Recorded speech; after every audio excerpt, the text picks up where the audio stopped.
નમસ્કાર ખેડૂત મિત્રો, મારું નામ છે ચેતન કલસરિયા, ચેતન એગ્રો સેન્ટર ભાદરોડથી. મારી યુટ્યુબ ચેનલનું નામ છે ચેતન એગ્રો સેન્ટર ભાદરોડ. ખેતીલક્ષી અવનવી માહિતી મેળવવા માટે મારી ચેનલને સબસ્ક્રાઈબ કરજો અને નોટિફિકેશન ઓન કરજો. તો આજે આપણે વાત કરીશું ડુંગળીમાં આવતા શરમા અને થ્રિપ્સના નિયંત્રણ માટેની વાત. તો સૌપ્રથમ આપણે ડુંગળીમાં થ્રિપ્સ માટે વાત કરીએ તો કે તેમાં સિઝન્ટા કંપનીનું જે પોલિટ્રીન C44 આવે છે કે જેમાં 40% પ્રોફેનોસાઇફર અને 4% સાઇફર મેથ્રીન આવે છે. તેમની સાથે લેમડા સાયલોથ્રીન 4.9% કે જે IIL કંપનીમાં મેટાસિલ નામથી આવે છે, ઇફકો કંપનીમાં યુરી નામથી આવે છે, નાગાર્જુના કંપનીમાં કેરિયો બ્રાન્ડ નામથી આવે છે કે જેનું કોમ્બિનેશનમાં છંટકાવ કરવાથી ખૂબ સારા એવા પરિણામ મળે છે. બંને દવાનો ડોઝ છે 40 mlનો પર પંપ રાખવાનો છે. તેમનાથી પણ જો થ્રિપ્સ કંટ્રોલ ના થાય તો સિઝન્ટા કંપનીનું ક્યુરાક્રોન આવે છે 50% પ્રોફેનોસાઇફર, તેમની સાથે ઘરડા કંપનીનું ઇમિડાફિપ્રોનિલ કે જેમનું નામ પોલિશ છે, ઇફકો કંપનીમાં સિરાસાગી નામથી આવે છે, બાયર કંપનીમાં લેસન્ટા નામથી આવે છે. તેમનો બંનેનો ડોઝ મિક્સમાં કરવાથી ખૂબ સારા એવા પરિણામ મળે છે. ક્યુરાક્રોનનું માપ રાખવાનું છે આપણે ખેડૂત મિત્રો 40 ml અને ઇમિડાફિપ્રોનિલનું માપ રાખવાનું છે 10 થી 12 ગ્રામનું. અને તેનાથી પણ જો થ્રિપ્સ કંટ્રોલ ના થાય તો આપણે મૂંઝાવાનું થતું નથી.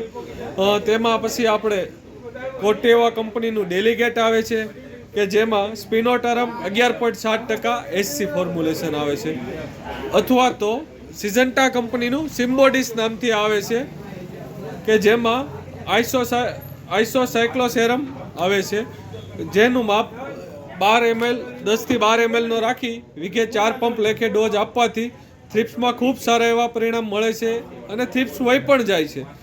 અને હવે રહી વાત શરમાની, કે જો ખેડૂત મિત્રો શરમો કંટ્રોલ ના થતો હોય તો શરૂઆતના સ્ટેજ ઉપર આપણે સાઇબોક્સાનિલ મેન્કોજેબ, તેનાથી પણ જો કંટ્રોલ ના થાય તો મેટાલેક્સિલ મેન્કોજેબ કે સિઝન્ટા કંપનીમાં રીડોમિલ નામથી આવે છે, 50 ગ્રામનો પાઉચ આવે, પંપે 1 પાઉચ.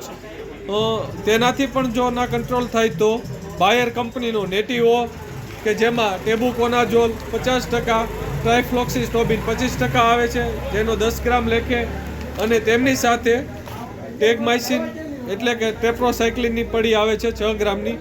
બંનેનો મિક્સમાં ડોઝ કરવાથી શરમામાં ખૂબ એવી રાહત મળે છે અને વયો જાય છે. અને તેનાથી પણ જો સ્ટાન્ડર્ડ વસ્તુ આવે છે કેબરિયોટોપ BSF કંપનીનું, આના પણ ખૂબ સારા એવા રિઝલ્ટ છે. પછી સિઝન્ટા કંપનીનું એમિસ્ટા ટોપ, એજોક્સિસ્ટ્રોબિન અને ડાયફેનકોનાઝોલ. એજોક્સિસ્ટ્રોબિન જેમાં 18.2% આવે, ડાયફેનકોનાઝોલ 11.4% આવે છે. તેમનું માપ 25 ml પર પંપ રાખી છંટકાવ કરવાથી ખૂબ સારા એવા પરિણામ મળે છે.